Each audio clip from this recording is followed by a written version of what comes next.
We have the pleasure of listening to the Insight Director of Olson Zaltman, Matt Hancher. Uh, I'm very excited about this talk. We've been trying to get Matt to come to speak to us about his work and his company's work for some time, so I'm really looking forward to it. Matt, as an Insight Director, he's been fascinated with human behavior, how to see how you can pull different insights and how you can use those insights for different marketing activity. He's worked on problems for multiple Fortune 500 companies, and being born and raised in Southwest PA, we're keeping the theme of having some homegrown Pittsburgh sports fans on the stage, which I always appreciate as well. So please give Matt a nice warm welcome, and looking forward to his talk. Thank you. Great. Hi, everybody. Wayne introduced me. My name is Matt Hancher, and I'm an Insight Director at Olson Zaltman. Olson Zaltman is a obviously Pittsburgh-based market research firm focused in qualitative research techniques to help get deeper and understand consumers at a deeper level. And so today, it's just an absolute honor to talk to you all and be invited here to present the power of metaphor. Thank you to Dwayne for getting me involved with this first ever Pittsburgh Ad Week, that as well.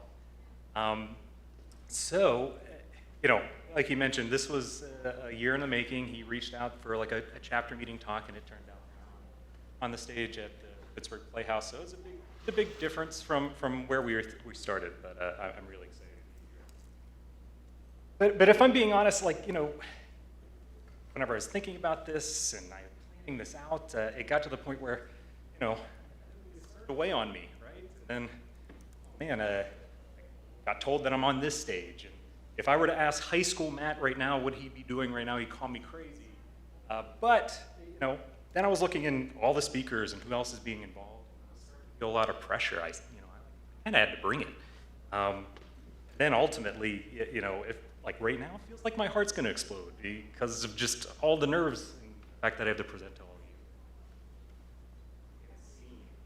of you. So I have to play, right? We have to act right now. We are at the Pittsburgh Playhouse. But I don't really feel that way. But I do still think high school Matt would still call me crazy for doing this right now. But what I really wanted to do is take a moment and think about the words that I used, right? Weighing on my shoulders. Feeling a lot of pressure. My heart is going to explode. These are all metaphors, and with them, I bet you were able to kind of vividly paint a picture of the experience I had, or that I was feeling. And that's kind of what I'm going to allude to and understand and dive into the power of metaphors, right? So at Olson Zaltman, we take metaphors pretty seriously. And today, that's what I'm going to be talking to you about. And we're going to go into, first off, what metaphors are, and not in like an English class kind of way, right? It's more or less in the cultural and psychological lens about what metaphors are and what they're used for. And then, why are they important in human language and how we use them? And then ultimately, how can metaphors be leveraged and how we as marketers can use them to tell more impactful behavior-changing stories through our brands. So let's get into it. What are metaphors? So what comes to mind when you think about what metaphors are, right? And does it look something like this? And I'm not going to sing to you, but is it the lyrics to a song like a river flows surely to the sea, right? Or classic, roses are red, violets are blue. Or do you think of the powerful sonnets written by some of the OG wordsmiths like Shakespeare? So when metaphor is mentioned, many people go straight to the literary device that we've all learned in school, right? Which is this figure of speech in which a word or phrase is applied to an object or an action which it's not literally applicable to. In other words, metaphor is there to make a comparison, right? And today, whenever I'm talking about metaphor, what I'm going to do is I'm using them as this broad term to encompass other literary devices like similes and analogies, allegories, proverbs, and the like. And, just some common ones that we use every day are, smooth like butter, or he's got his head in the clouds, or all bent out of shape. Trying to be this one, cool as a cucumber, right? Or, a broken heart. So, a broken heart, right? That simple phrase can do a lot of work here. While our hearts remain literally intact still, sometimes the best way to articulate these feelings of pain from a breakup, a loss, another week of Matt Canada's offense for the Steelers, the best way to compare it to and get that feeling out is to metaphorically compare our hearts to literally breaking in two. So when you hear this phrase, you really just feel it. Somebody's shattered, pick up the pieces. So this is just another example or small example of how metaphor can picture, a more vivid picture in that, and offer more meaning to our words and the things we say than just, I'm sad that I'm no longer dating somebody. Right? But metaphor go deeper than words on a page or lyrics in a song or just common phrases. They're literally everywhere. Can't escape them. In fact, linguists estimate that English speakers use an average of 6 metaphors in a given minute in everyday speech, which sounds insane, right? But I'll show you. There's so many metaphors that are just literally just hidden in plain sight. Here are a few examples. What's on your mind? Say that, what we're saying is it alludes to the idea that your mind is now a surface. There's ideas or thoughts here that we can look at and talk about. Let's move on. That's a simple one, but it's now putting us on a journey, right? We're moving from one spot to another in a conversation, in daily life, right? I'm feeling down today. So that means when you're sad, now your orientation is low. I'll handle it. Now this is now the situation is something that you can now physically touch and therefore control. I've fallen in love. This kind of shows that love causes a sense of imbalance, right? And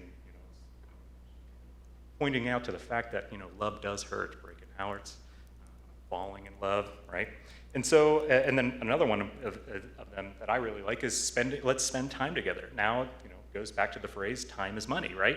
It's something that we need to value, think about, and kind of judge based on how much time should we spend on certain things or whatnot. It's now a currency.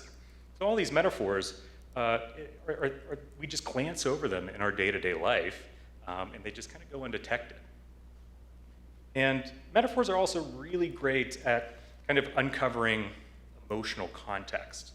Here's some examples of this. So depending on what we're talking about, if we're talking about love again, right? So if somebody uses these types of words, frames love and romance as a battle, they might use the words like, I pursued Julie relentlessly, sieging her with text messages. I listed her friends to help make an ally of her mother, and soon she could no longer fight off my advances.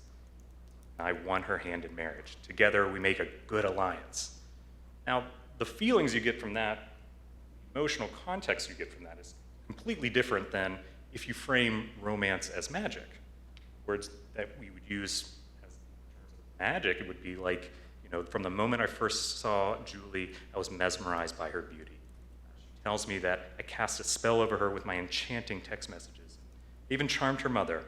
When we're together, it's like we're walking and floating on air. So metaphors are not only just a way of talking, but also it's a way to view how we unconsciously think and feel about certain situations or topics.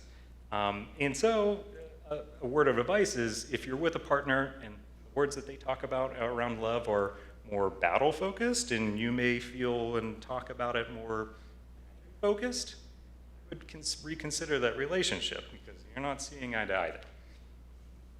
Another thing that I really think is wonderful and interesting about metaphors is that we actually acquire them from birth. And so from the moment we are born, our little bitty baby brains are taking in so much. Everything is a new experience. And we're trying to use these experiences to understand the world around us. So here's what I mean. I'll give you an example. So think about the idea of balance, right? Yeah, it all starts when we're babies.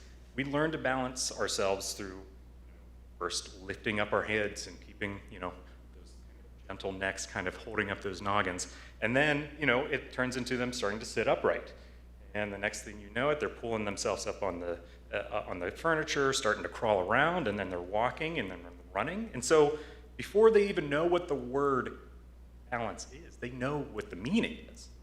And so, this constant interaction and interaction with the idea in the context of balance becomes an embodied schema, which is just a recurring pattern that we now kind of can handle unconsciously. And these recurring patterns, these embodied schema, then bleed into how we talk unconsciously, because we all share the same story of balance. We all know where we're coming from, and we can just it bleeds into our language, like, the idea of I feel swept away, or we have to make sure our team is aligned, trying to find our center. These are all balance metaphors that we all understand because we live it all the time. I think that's fascinating. So that's what metaphors are, but more importantly, why are metaphors important to us, right? So at their core, metaphor are how we make sense of the world around us, right? And then we take the use of metaphor to help communicate and understanding and experiences to others. So metaphors are also one of the only ways to understand new and complex ideas about the world. So specifically, metaphors can help take these new and complex ideas. And so what we're doing is going to go through the catalog of our pre-made mental models of things. I'm trying to find things, how does something new to us relate to something we already know? And that helps us kind of figure out what it means and how to use it and understand things. So I have a few examples of how this works and how we use metaphors to help our understanding about complex things. We'll start with innovation. Way back in the early days of computers, right, before they were just giant beasts that sat in server rooms and you couldn't even touch them, the way you interacted with them really was through these logbooks and through these command prompts. You had to type in the specific action for it to compute what you wanted. Not everybody knew how to do that or could do that. But as they progressed and became more of a device that the day-to-day people could use, the biggest change was whenever they jumped into the design of the user experience, especially with Windows, the Windows operating system. Those designers, they actually used a metaphor of an office space to help you understand how to use a computer. Inside of an office space, what do you have? You have files. Files go into folders that go into the library. Now we have them digitally. Same ideas, same imagery. We have the files that put them into the folders that help you understand how to organize things on a computer. What else is in an office space? Well, you have scissors. Scissors are for the cutting. That's now an icon that we can use on our word processors. The copy and paste has the little clipboard. So once again, using these visual metaphors to understand what is happening on something so complex like a computer. And then obviously, like the one here, you could, in theory, open up the command prompt and type in, delete XYZ and get it done, or you can use the metaphor of a recycle bin to drag and drop files and delete them, right? So it's just a visual metaphor of this can just help you understand complex ideas of computing quickly and efficiently. Another one is within design inspiration, right? So metaphors obviously help us create, but they help us create and not only just explain our creations. So what we have here is a building designed by Frank Lloyd Wright.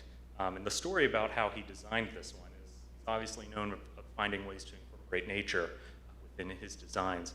And for this one specifically, he was taking a walk through a forest and he happened upon a patch of mushrooms, and he noticed something interesting about them. Right? He noticed that the stem of them were able to hold large kind of mushroom caps. The mushroom caps were even allowing light to filter down to the forest floor. So he took that and went to work and just designed and came up with this designed for the S.E. Johnson Wax building, where you can see the columns of the building were intentionally designed to look like mushrooms, to not only support the roof, but also to allow natural light to permeate the interior. So metaphors, also help us think about our problems and their solution in novel and inventive ways. And then finally, it's in kind of new product marketing, right? Come into the market with a new product that nobody's ever experienced or knows about. And so metaphors help kind of give the idea to people and to understand what it's going to be all about. So the brand Marmite, often known as, as the savory browned paste that the British either ironically love or hate, they were trying to find a way to release this new product of dynamite chili Marmite. They were around the pandemic. They ran into a bottleneck of their supply of brewer's yeast, which is how to make the original Marmite, because everything kind of closed down. So they changed and added this new product to their lineup. But how do you explain what this product's going to be like without ever having to experience it?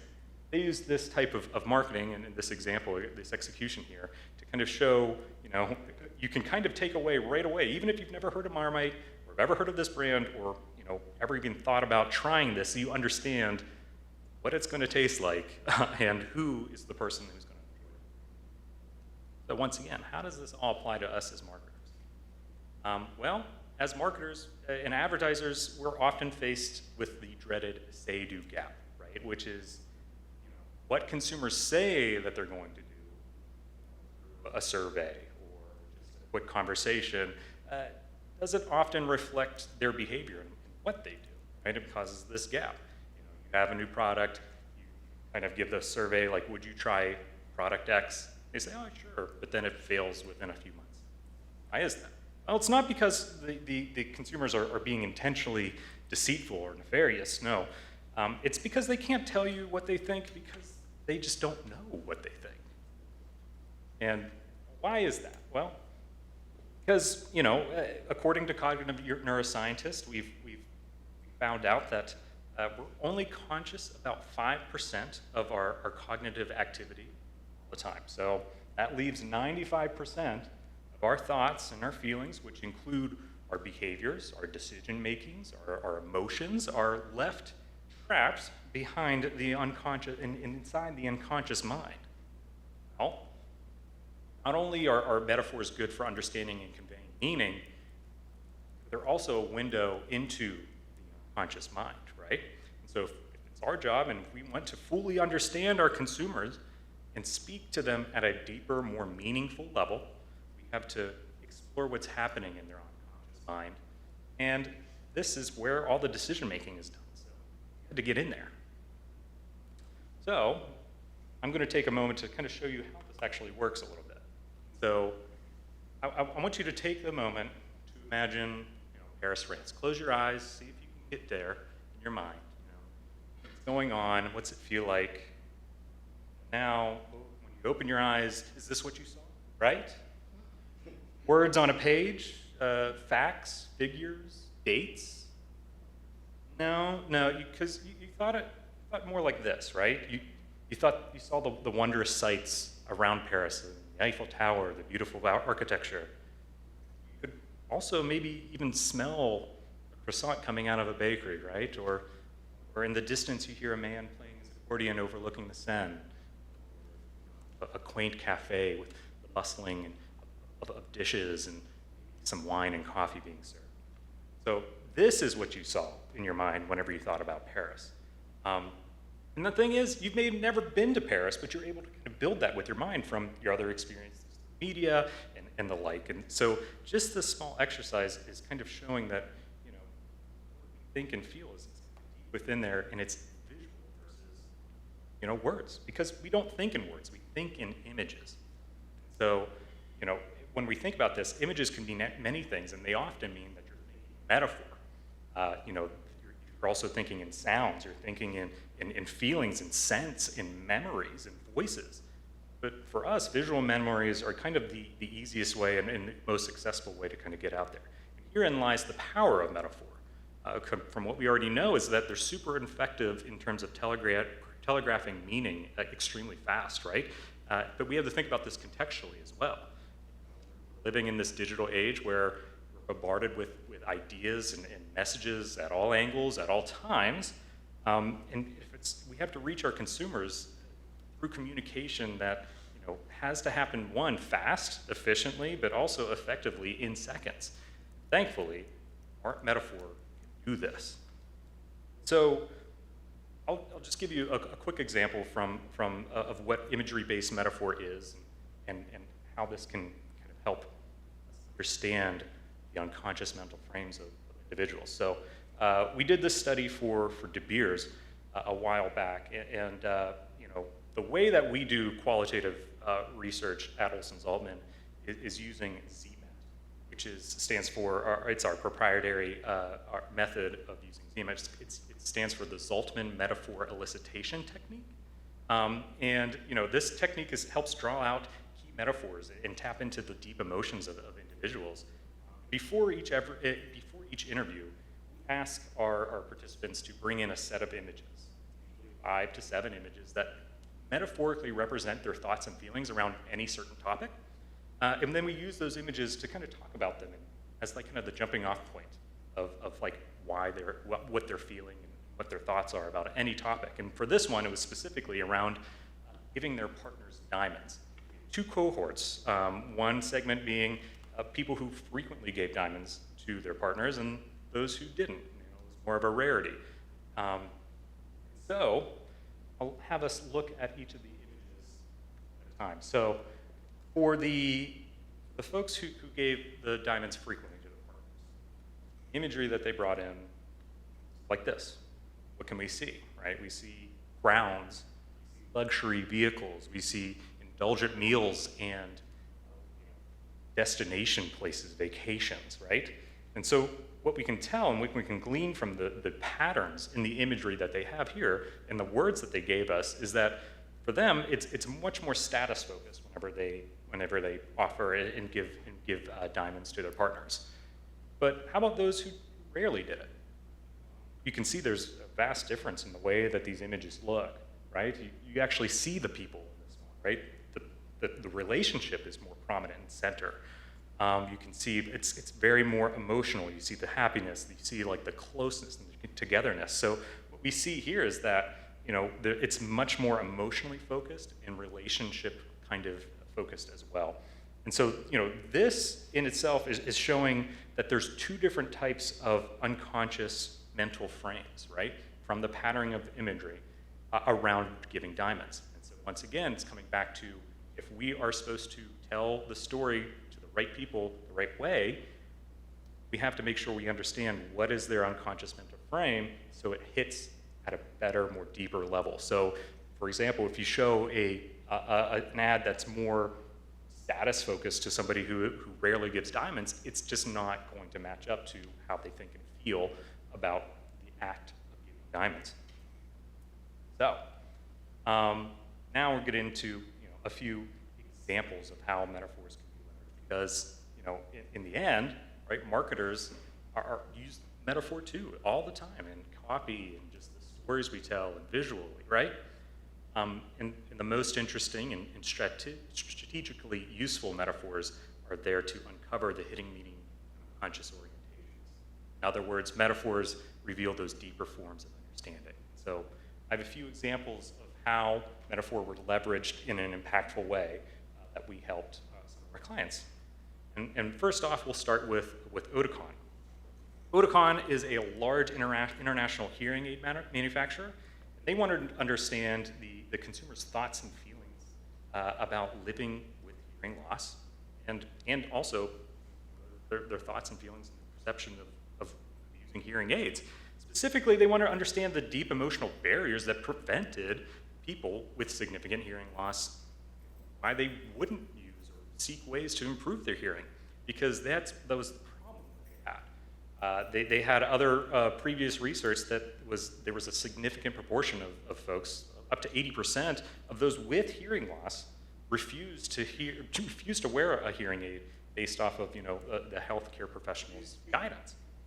So these potential customers often use the idea like, oh, it's the cost or it's cosmetic as the excuse for obtaining and using hearing devices, but there's deeper issues around the stigma of wearing a hearing aid device, that was more important to dig into and often difficult to discuss. So what we did is, Audicon really wanted to go in, reinvent, and disrupt the hearing aid category. And so we had a two-part kind of question and study with this, where we had them, one, bring in images that represented their thoughts and feelings about hearing loss, and then their perception, and then images that represented their thoughts and feelings about the perception of hearing aids. So here's some of the insights that ZMED kind of were able to kind of pull out. So we kind of uncovered that consumers framed hearing loss in terms of a container-like kind of metaphors, right? They're all kind of based around containers. And so when confronted with situations where they couldn't hear well, oftentimes they said that they had to retreat back from and turn back into their own world where it was kind of safe. They could find ways to cope with their hearing loss by like turning up the volume of things, right? Or avoiding conversations and avoiding these situations. And so the images that they brought in about their thoughts and feelings of hearing loss ended up being images of doors and barriers, which were kind of creating these separations between their own world that they retreat into and the real world that was out there that was becoming more hostile toward them, right? This is the reason why they were retreating back. They felt like they were a burden on society. They felt like people were getting annoyed with them for having them repeat then an idea. And so that's why they jumped back into their own world, right? So, for this consumer, they said, hearing loss of it partially has made me feel like this, right? The door seems to be closed. It's not like I have full hearing loss, but I miss a lot of things, and that's why the door's closed to me. So it's like this idea that they're retreating back, getting away from the real world out there. But initially, that safety that they had in their own world turned into a sense of being entrapped. Now, they found out that now they get the sense of loneliness and kind of anger and negative emotions being stuck and entrapped in their own world, but they won't take the step to go back out because of the negative feelings and already experiences they have jumping into the world and having to people repeat themselves. So this person said, when you're in a crowd and you're not hearing everything that's going on, you feel like you just don't exist. You're almost faceless. You shy away. You don't join in. You don't put yourself out there, right? That's, once again, it's that retreating idea. And you're just a wallflower, absorbing and not really participating. It's sad, depressing. So they just felt like they couldn't get back out there. They were kind of stuck in their own world now. So, okay, let's jump in to understand, well, what's their thoughts and perceptions on hearing aids? This should help, right? Well, they did talk about it being more of an ideal situation, but actually on the opposite side, it was more of a less than ideal, or far from ideal, kind of flawed, because whenever they thought about wearing a hearing aid, this person brought in this image. It said, it's like a neon sign, right? It's pointing out that this person is flawed. The metaphors provided a means of conveying strong negative stigmas associated with wearing a hearing aid, because it showed that they were somewhat deficient or broken or weak or ugly. That's like less than ideal. They showed that they're a flawed individual. And so this quote goes on to say that there's a societal stigma attached to it. You're not perfect. Some people it can be a hearing aid, it could be a cane, it could be glasses. But these are all visual signs that you've got a physical problem. And some people will take it as a weakness. So ultimately, the overwhelming stigma of wearing a hearing aid, and then the fears of going out there completely eliminated any of the motivations for them to kind of use and turn to hearing aid devices and return back to the outside world. But what consumers were saying is that they're looking for a product, and the only way that they would turn to one is if it was able to transform them in two ways.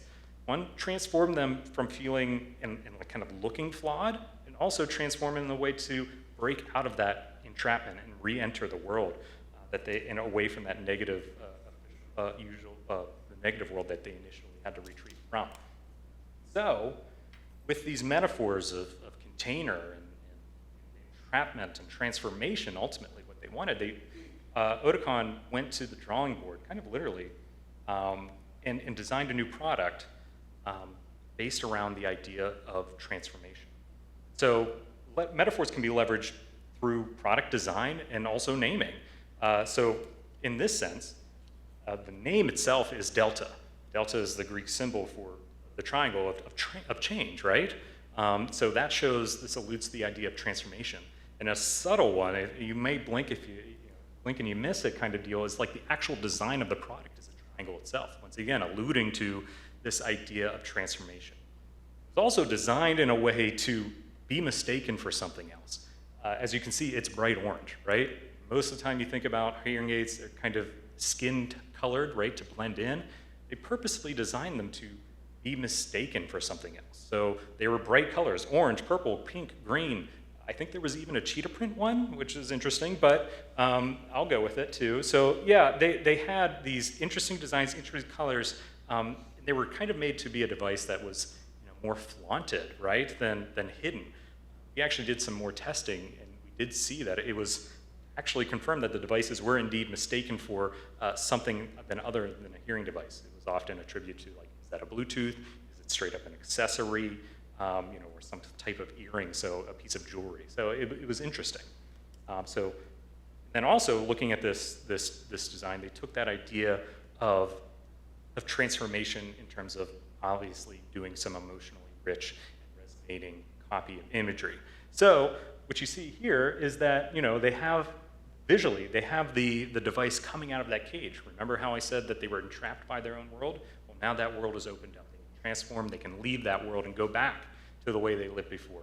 And then the words there, right? Setting yourself free.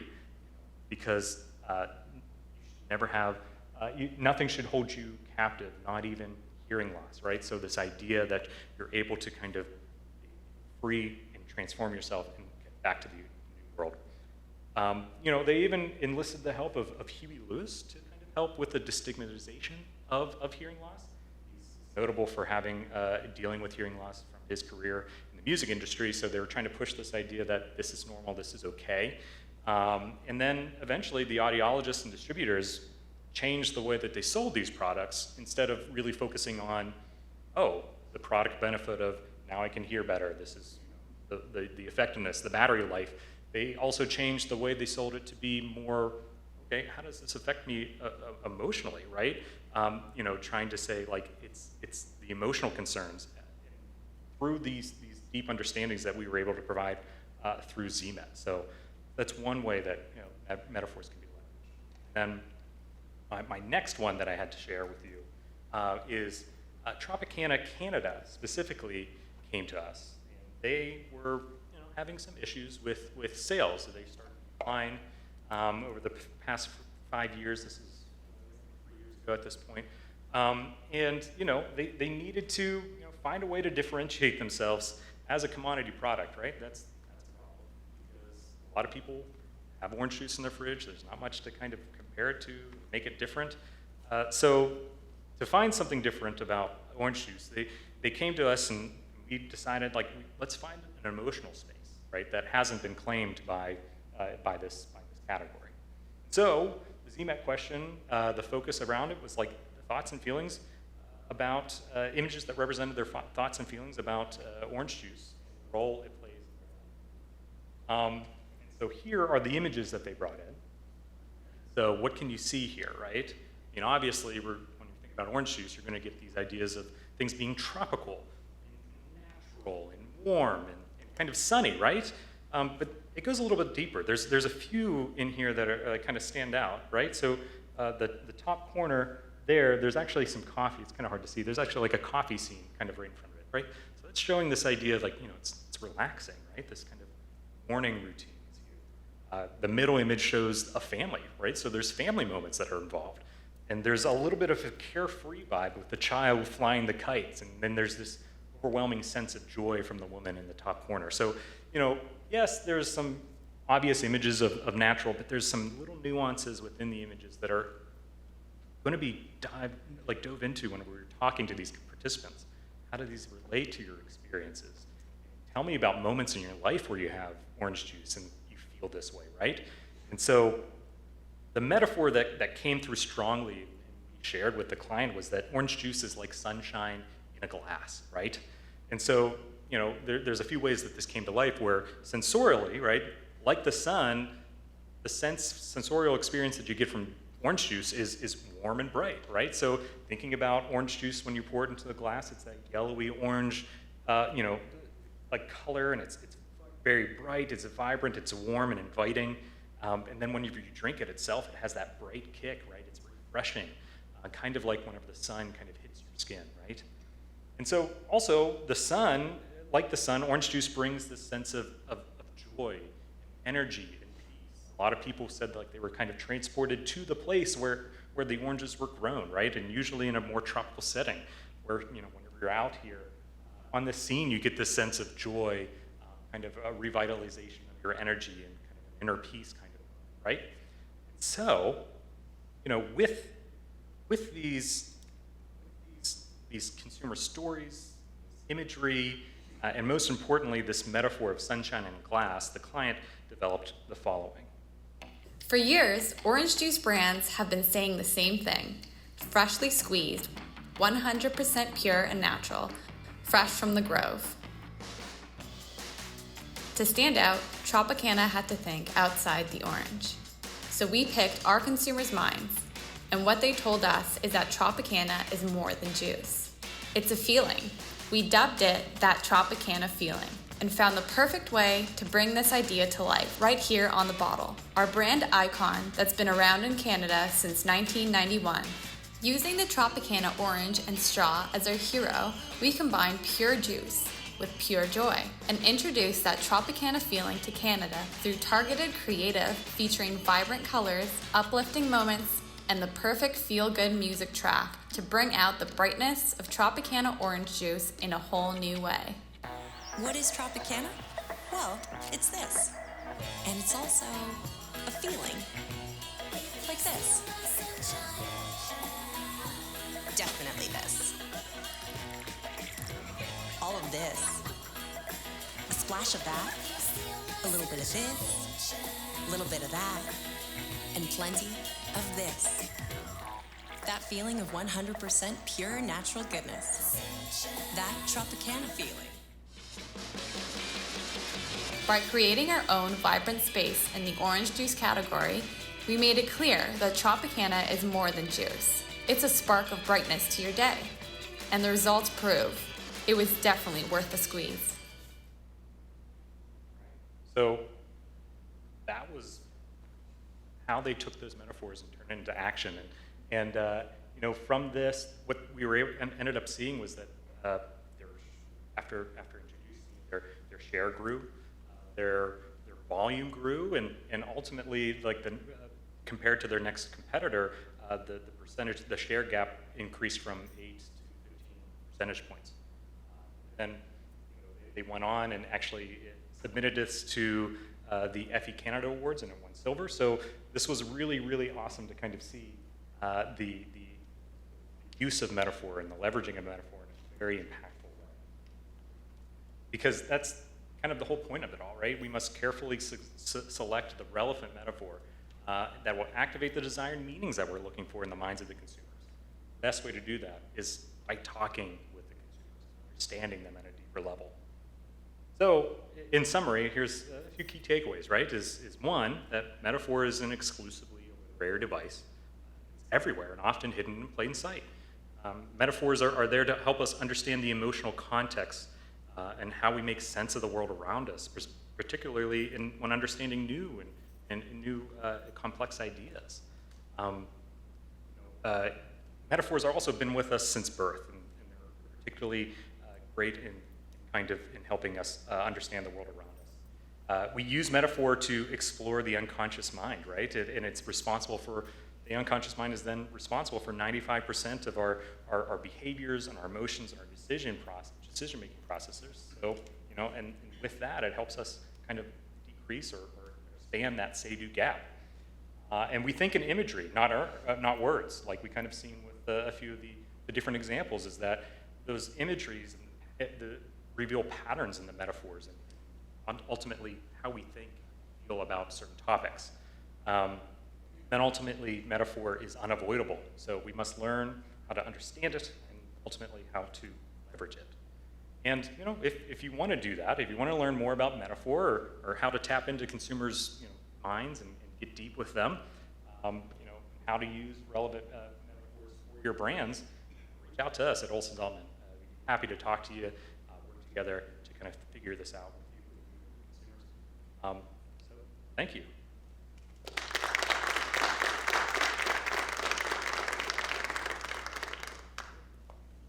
Anybody have any questions? Thoughts? What's up? I have a question, and I may have missed this. I Sure. apologize. The imagery that people brought in, Mhm. they brought that in themselves, or did they have like a set list of? Like, So customers from? it's changed in the past. So it used to be like we'd have did them in person. We'd have them pick it out from magazines around them. As it's evolved and it's turned into image search on Google, we'd have them particularly avoid imagery that is like very on the nose of like somebody handing somebody a diamond. We want the metaphorical representation of them. So yes, it's brought in by the consumers on their own, through a Google search.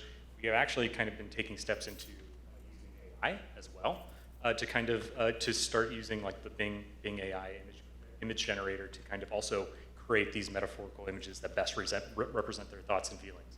So that's been interesting. Thank you. Yeah. Hi. How do you toe the line between, say, the use of visual metaphors and either cliche or stereotypes? How do you toe that line to make sure that it's authentic, but it doesn't appear? Well, yeah, I think we do our best to explore all the metaphors that they say and kind of and understand why they choose it and what it actually means to them contextually. So it turns into, instead of using a metaphor of sunshine and glass or the idea of balance, you wouldn't just say, something balances me. You show them visually kind of unique ways of like maybe subtly that there's balance involved, or using language that kind of has that kind of sprinkled throughout that you unconsciously pick up. So there's ways like you may not say, Tropicana's sunshine and glass, but they show the feelings of that, right? The emotions behind that warm brightness, the connections, that kind of thing. So you may, instead of saying the metaphor outright, you lean towards the emotion and try to show those stories that way, right?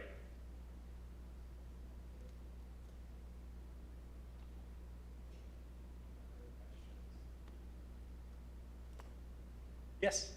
So when you do this research to your clients, and then I guess like the creative team to execute, do they ever bring back the creative team to?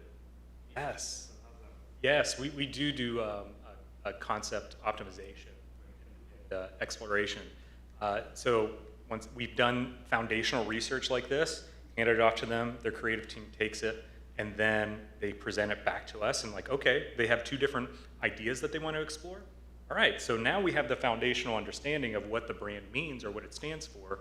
Here's your two kind of evaluations, your two executions of it. We'll present those back to consumers, same, and then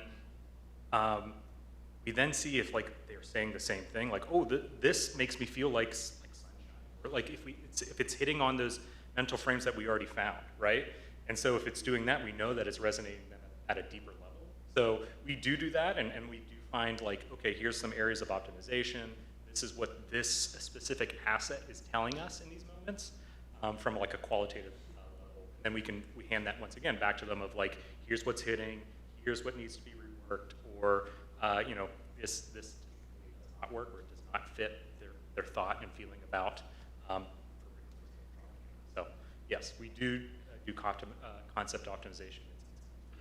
It's kind of some of my favorite work to kind of see what the client has and then show it to the participant